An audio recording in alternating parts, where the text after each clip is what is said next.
No, totally. Welcome back, everybody. It's another episode of the Mindful CEO. Yes, I'm back with Aaron Hendon. Hello, Aaron. What's up? I love it how we're always laughing when you come on. So it's like they missed the joke. Yeah. Yeah. I mean, I think that's good. I think it's Yeah. a good bit. It's a good Where brand. were you people? You should have been here. We have fun all the time, before recording, during recording. That's what that message is. We just have fun all the time. All the time. My Yeah, girl. this is this is a juicy one today. I'm excited. Well, we were talking, we're sort of going back to that conversation we were having. Yeah. Whenever we were having it about that tension between mindful and CEO, and been playing with, the utility of mindfulness, which is the same tension, right? Like there's that, sure. What am I going to use this for? Yeah. What am I going to use mindfulness for? How's it going to produce better results for me? Right. And I mean, on one hand, that's an absurd question. It's anti-mindful to, it's striving is built in to the question. And yet there's a utility to mindfulness. There's no doubt, science is solid and thorough and deep that mindfulness practices are, have a great utility in terms of one's health, happiness, well-being, satisfaction, that happy people produce better results. It's all, right, so there's a utility to it, but there's that tension or that paradox of, yes, there's a utility to it, but no, you can't use it for that. You have to do it for itself. And that's awesome. And so just engaging with that, anytime there's a paradox, it's sort of fun to play with, but there is that, that the nature of that koan, the nature of that paradox to deal with, like, what am I going to do with this? And I was having a conversation with one of my mentors, Jeff Wilmore, about, how intention and intentionality fit into this conversation. Like, how do you provide intentionality or be out to fulfill an intention without striving? Non-striving is one of the tenets of mindfulness, of Tantra, of all the Eastern thought that we're engaging with here, non-striving, letting go, but how do you then stand in being intentional to make that happen? And the thing we were laughing about, we're getting to the joke, is I have, what I discovered for myself in that call with Jeff was that I've been, for the most part, whitewashing the word intentionality over forcing an outcome. Like, if I want to be nice about it, I'll say I'm being intentional, but really I'm forcing the fucking outcome. But I'm being intentional. Which seems like such a nicer word for something than I can't admit that I'm forcing the outcome. I have to just be, I'm being intentional about this. And wait, pause. Because I think that would be, I don't know that that's uncommon. I think most people would think of intention that way. Like, intention is, we're going to make sure this happens. Yes. Yeah. It has a flavor of force to it. Like, well, it's not even a flavor. It is. We're going to make sure this happens is a forceful statement. And it's really different than, and this is what I discovered, and the thing that is really worth playing with here is very different than creating a clearing for something. Right? Of, I'm going to be intentional that result shows up. I'm going to create a clearing for this. Other ways to say that would be, I'm open and I'm going to remain open. And I am looking forward to, I can hear Abraham say that, right? Yes. Allowing. I'm allowing, right? Those are spaces of something. And I have an intention that this arise in this space. And but what I'm being intentional about is not making it happen. What I'm being intentional about is my mind letting go of it. Needs to look this way. It needs to happen now. It needs to do this. It needs to, and it doesn't need to anything. The intention is on me managing what I'm attached to. Sure. Okay. Sure. Yeah. Not the result, but my own attachment to the result. Yeah. Yeah. Love that. Yeah. there's something I feel like I've been practicing this lately. Ever since you brought up the 7 tenets of mindfulness, and I pick a word for the week from those 7, and I, on my walk, I talk through it with myself. And there is a activeness to holding my intention. Yes. That is not a forcing, but it is a tuning my energy to the thing I'm intending. I'm thinking about my vision and my goals and the things, but I'm not keyboard warrioring all the actions there are to do. I'm simply I'm rampaging and manifest. I'm talking through in my mind, my heart, the things that that feels like to me. There's an activeness to the intention, but it's not a external forcing out there to make something happen. Right. Yeah. Yeah. And I think that's, that's one way that I can organize those thoughts in a way that they settle for me, and rather than just be upsetting. Is, being intentional is watching myself. You could, mindfulness on one hand is, it's a question that one of the people I learning mindfulness from, or I follow mindful conversations or meditate with, is, setting intentions for the practice, for your set. Like I do a morning practice on Facebook and LinkedIn, that morning live I do every day. Is the intention is to have gratitude be present. That's the intention, is to allow gratitude to arise, is to have gratitude. But it's not, okay, now motherfuckers, we're going to feel grateful. You just can't get there from here. You can't get down that road. And I have spent a lot of time, being a high D and all those kinds of personality traits that come with that, and being, driven in that way, and very results oriented person. And to a large extent, have a lot of pride attached to my results. Make it super slippery for me to go down the road of, and then having this, like, even we joke about this sometimes in my friend group, about how I meditate better than you. Like, I'm the master of this. I have won many awards in being better meditator, that, like the awesome joke that is to be that way. But that's you got to get it down to that level of absurdity if you really do think intentional means making something happen. You really, I think that's the problem, is about being intentional about something. It certainly could be interpreted that way. Sure. And there's nothing wrong with interpreting that way. It's just not, you might as well just call it forcing an outcome. Right. Yeah.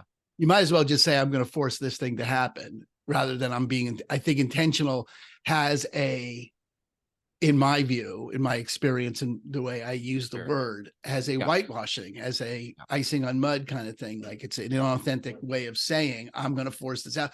Why wouldn't you say, I'm going to force this outcome? Well, because it makes you sound like an idiot. It makes you sound like you're forceful, and no one wants to sound like they're forceful. So I'm going to say I'm intentional. Right? I mean, that's really what it comes down to, but it's bullshit, because you're just forcing the outcome, saying you're being intentional. That's not the way it works. You could, you might as well say I'm forcing the outcome.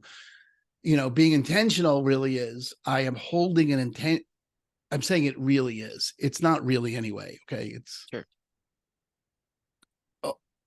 Come back to this. Remind me about the Dunning Kruger effect in a second. Okay. Because I have a new vibe on the Dunning Kruger effect too. But for this conversation, being intentional is holding the space for something to arise. I'm intentionally creating the space for something to arise. And then I can begin to notice what's in the space that's inconsistent with that thing arising. Yeah. Makes me think of if you planted something. Yeah. you plant a tree or a vegetable or something, and you aren't in control of it growing. It's gonna grow, but you can be intentional about watering it, making sure it has the right light and temperature. Like, you can manage the conditions. That's right. Of which the thing you intend is going to grow in. But I think it's not unlike that. I think, I think it's a great metaphor. Who are you to think as a human being you can control anything or force anything? That there is this is the whole, this is very Eastern versus Western thinking, but there is a flow to things. And the minute you launch a rocket of desire, things are set in motion energetically that you really don't need to do anything for. The intention around it can just be, like, I guess, to the metaphor, just be managing the environment and the conditions for the thing you've already enacted to come to fruition. Yeah, it's great. Yeah, I love it. That's exactly right. And then it allows for that element of magic and miracles and God, or whatever you want to call any of that space, shows up, because really, a seed in the ground with water and warmth grows. There's magic in that. Yeah. There just is, it's just Einstein's conversation for either there's two ways to see life, where nothing's a miracle or everything's a miracle. And it's just, I prefer the everything's a miracle view, because that's fucking miraculous. Yeah. You were one cell that was divided by a sperm, and then all of a sudden you divided and divided and divided and divided and divided and divided inside your mom. You divided and divided, and every cell somehow knew to form fingernails, hair, eyes, everything. Consciousness arose. Yeah. Wow. Okay. Look, science is real, and that's a fucking miracle. Yeah. I got no problem with science being real, and that's a miracle. Yeah. I don't see how those are contradictory statements. Yeah. At all. So I think the seed thing is a great, perfect metaphor for what we mean when we say being intentional. Yeah. And on this side of it, this side of practicing that way, practicing that kind of holding space and managing conditions, my experience of that has been, and it's taken some time to practice it, right? But as I've gotten better at it, it's like the journey way more enjoyable. When I always felt like I had to force something, or, oh shit, if I don't do something, like, the wheels are going to fall off. Very stressful way to do it. Yeah. On this side of it, it's way more fun. Yeah. And way more productive too. I just look at it from the context of training my team, any salespeople, one of the 5 people that listens are in sales, although my wife listened this week, so 6. Awesome. We're up to 6. Yeah. Gail listened. And, your prospects are all seeds that you've planted. You can't force them to buy. You don't force people to buy. Yeah. You just plant and nurture enough seeds. And if business is off, then you just plant and nurture more seeds. It's not really anything more to it than that. And you make sure they have you nurture them. You make sure they have the right water. You take care of them. I'm out pie delivering today to nurture my, prospects. And that's the way that works. So I just think there's magic in that context but it took me the last few weeks of dealing with it, because I really did have intentional as I didn't have an authentic relationship to how I was using the word intentional until just really, this conversation, like, oh yeah, I'm full of shit. I say intentional, but I mean forcing the outcome. It's very mindful of you. That's very mindful of you. Thank you. Thank you. Tell me, it was bugging me. It was like bugging me. Like, well, how does intentionality fit into this? I was thinking about how it came up was in terms of our sales team. Like, I know if I get on the phones and I start calling, I have an intention, like I'm going to have 3 conversations, set 1 appointment, whatever, right? Whatever I'm going to do. And I set that intention, and that happens more than not, but it doesn't happen because I forced it to happen. It happens because and to whatever extent this was accidental until I just distinguished this, but it's now that it's distinguished, it can be more intentional. Yeah. I've gotten good at creating a space in which something arises, but I hadn't distinguished that that's what I'm doing, and attributed it to this ephemeral thing called being intentional versus, being intentional is taking care of the environment in this way so that those people on the other end of the phone feel nurtured, respected, known, taken care of. And I'm going to, and I'm solid in the value I'm providing. I'm not here hassling people. I'm really actually out to provide value for them. And I'm going to keep doing that in that empowering context. And I know that if I do that long enough, 3 appointments or whatever. Yeah. Oh, I love that. There's some nuance in that for me. If I thought what jumped in my head as you said that was if I were planting a seed, I'm not much of a gardener. So, but I've seen people who are going to start their vegetables, and in the winter, they can put little seeds in little small containers, like those little 6 in a plastic thing. I know. I do garden, so I know what those are. Okay. Yeah. And so they may have a light or something, and they might spritz it with a sprayer instead of a huge water hose. Like there's some, depending on the situation you're coming into, you can be mindful about or intentional about, what does this phase of the thing I'm doing need? Does it need a hose, or does it need a sprayer? Does it need a little thing or a huge pot? How much soil, like you can really start to be intentional about the environment you're hosting, holding for the thing to happen without being like, grow seed, grow, Exactly.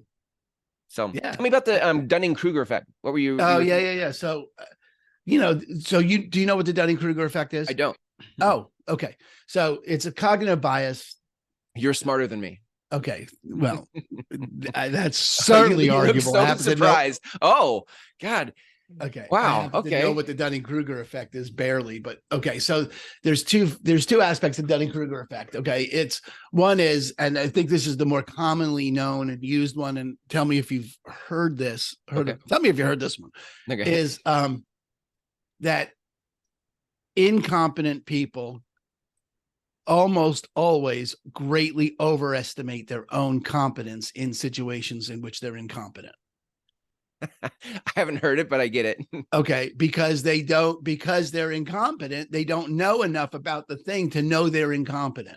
Sure. I can see that in my own life. Yeah. Okay, great. And they greatly overestimate their abilities in the areas where they're incompetent. Good. It's rampant. Okay. It's hard. You can't swing a dead cat without finding someone who's overestimating their abilities in an area in which they're clearly incompetent. And the reason they're overestimating it is because they're incompetent and they don't know enough to know that they're overestimating their abilities. Okay. That's half of it. The other half of it is that competent people regularly underestimate their abilities in areas in which they're competent because they know that they don't know the whole thing. Wow. And they think other people already think this way. So they don't think what they have to contribute is anything particularly special. So they undervalue what they have to contribute because for them, they know they don't know enough. Yeah. Right. They know they are lacking information. They know enough about it. They're competent in it. And they know there's people that are probably better than them at this. So they hedge their bets that they don't contribute as much because first of all, they think they don't have as much to contribute because everyone already knows this, which is not the case.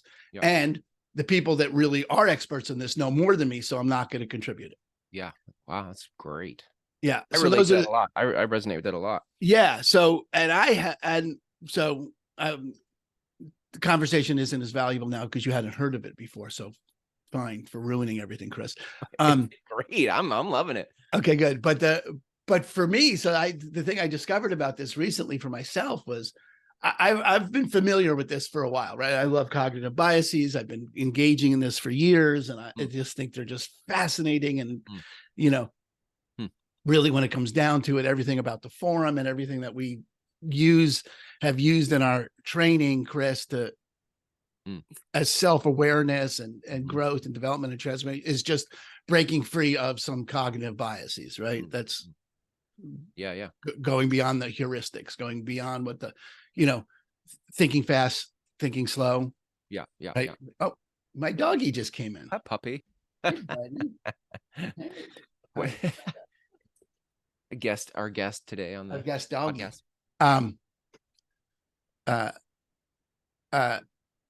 Yeah, it's just going beyond the heuristic, and that's just a heuristic. That's just the way your human brain operates, right? If I don't know enough about this, I'm going to tend to overestimate my competency. Sure. And I've known about that, and it's sort of a common social media meme, and it's a sort of a pop culture-y at this point, right? Which is why I was actually surprised you haven't heard of it, because it is sort of pop culture-y at this point, because it's so fucking rampant that there's so many idiots out there running shit that really they have no business running, right? So it's like that. And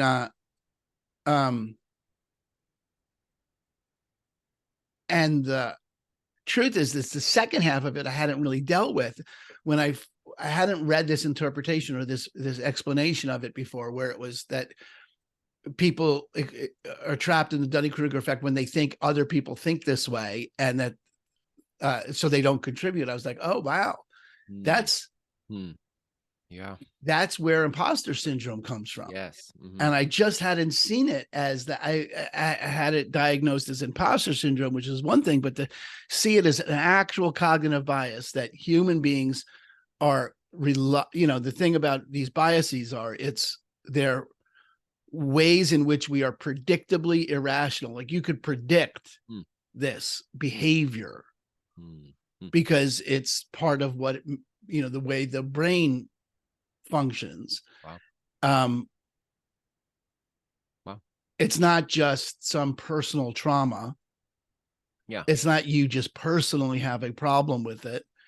It's a mental shortcut the brain takes, as much as, availability bias or confirmation bias or any of the other irrational cognitive biases take us over.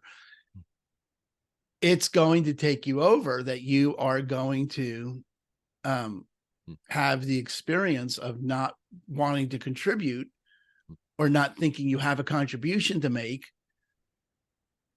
because of what Dunning and Kruger discovered about the human brain, that you think you don't know enough. And it came up in this conversation because I kept hedging on when I was saying intentionality, it is really this. Yeah. Right. It's really this way. And then I had to backtrack and say, I don't really mean it's not really this way. I'm saying it's just my view of it. Right. For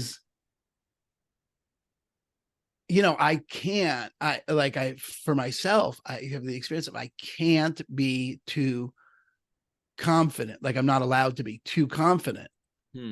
Like I can't say it really is this way. I have to make sure that I know it's not really that way. That's just the way I think. And that way, if there really is an expert listening or someone who knows a lot more about it, I won't get corrected. Right, and that's all a piece of it, and then the whole world of, what I'm building with my training program for my team, and the difference I'm out to contribute with that, and the difference that makes, that's all inside this world of, first of all, I don't say I don't contribute what I have enough, because I think everyone already knows it. Yeah. And I'm not the expert in it. There are people that are more expert than I, and I need to defer to them. I need to pre-defer to them. Right? Like I have to be pre-deferential. Yeah. Right? That's a good word. I like that, pre-deferential. Yeah. Good, man. Well, it's so good, because I think like when I think about my premise of things, like when leaders lead, the world will change. And what keeps leaders from leading is this thing of, I don't know enough. At least the people that I seem to end up attracting are, people like us who are pre-deferential. They're constantly thinking, I don't know. So who am I? Somebody knows more than me. That's right. That's the point. It's not the people you run into. It's people. Sure. Okay, but that's a really different thing, because it's not just, because otherwise it becomes a personal, one of the things that happens in the forum that's so profound for people is that you finally get, this isn't me. This is human. Yeah. It's not me having an internal dialogue. It's not me having it's not me doing that. It's why I could see how I was with my mom when someone else was sharing about their brother. Sure. I'm like, oh shit, that's the way human beings are designed. That's the beauty of the design of the forum, why the forum works so unbelievably well and quickly, because it shows you the design of human being. You experience it as a design.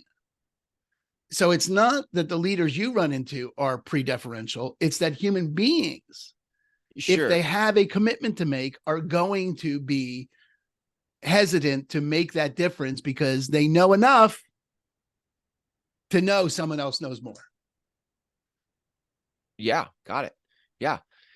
Well, I think, and maybe that's the point, is like, there is when you can take that lid off, I think one of the things that neutralizes this Dunning Kruger effect, if I'm using this right, is what neutralizes that for me, neutralizing the thing where I think I don't know enough, so I have to learn more, or I have to do something else to prove myself and build a resume. Where neutralizes that for me lately has been mindfulness.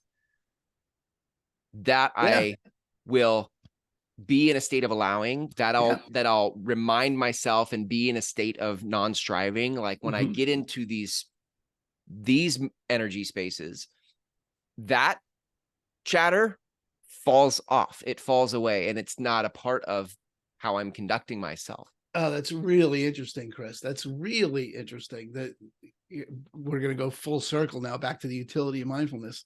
Yeah. As an access, because that really is, an access for people to get out of the well-worn neuronal patterns of the heuristics that run human beings, the thinking fast pattern, right? That's the thinking fast, what Kahneman calls thinking fast. The slow thinking is accessible to all of us at any time. We just need to quiet the amygdala down to be able to access that part of the brain. And mindfulness practices, without a doubt, give us access to that, allows us to act, not react. Yeah. The reaction is where the heuristics come in, and why we've been, we've developed the neuronal pathways to have us survive. Yep. They're just not particularly useful in having us thrive. Yeah. Yeah. And mindfulness is for sure an access to going, allowing the other noise to be the other noise, the amygdala not in, just let it do its thing, and then you actually have an access to, oh yeah, I could do anything in this situation. Yeah. Cool. Redemption. Yes. Utility. Mindfulness works. It's the real deal. Now, quick, go produce something. We can scale with mindfulness. Oh, that's great. Yes, I sense scalability. Man, it's almost December, and at the time it's recording, and I am fired up to set my goals for 10xing everything through mindfulness in 2024. Fuck yeah. Yeah. Intentional as fuck. I am going to meditate so much better than you. We should have a contest. I'm so much more mindful than you suckers. I love it. Oh, it's good, man. This feels probably like a good place to put a pin in it. Yeah. Although I am now, next week when we do this, I will have a link to my Mindful AF shirts for anyone who's interested in actually showing people exactly who's boss in your area. Great. You are Mindful AF. That is how we're doing this. I'm going to have Grateful AF, Mindful AF, and Enlightened AF. Love it. Collectors, you should have a new version every year, kind of like a Starbucks cup. Everybody wants to collect the latest Mindful AF Mindful CEO shirt. So good. Well, those of you listening, what's cool about community, right, is being in a space where when you can be intentional with others who are in a similar space. And I love that. That's what we're curating, Aaron, is that there is a space where you can develop and feel the muscle memory of what it is to be in conversations with others who are interested in what it means to be intentional and mindful inside of their business. And sometimes that's hard to do alone. If you want to learn more about what Aaron and I are creating there, you can go to themindfulceo.com, click on the appropriate links, and we'll follow up from there. Fabulous. Yay. Awesome sauce. Happy Thanksgiving, everybody, whenever you're listening. Okay. Yep. See ya.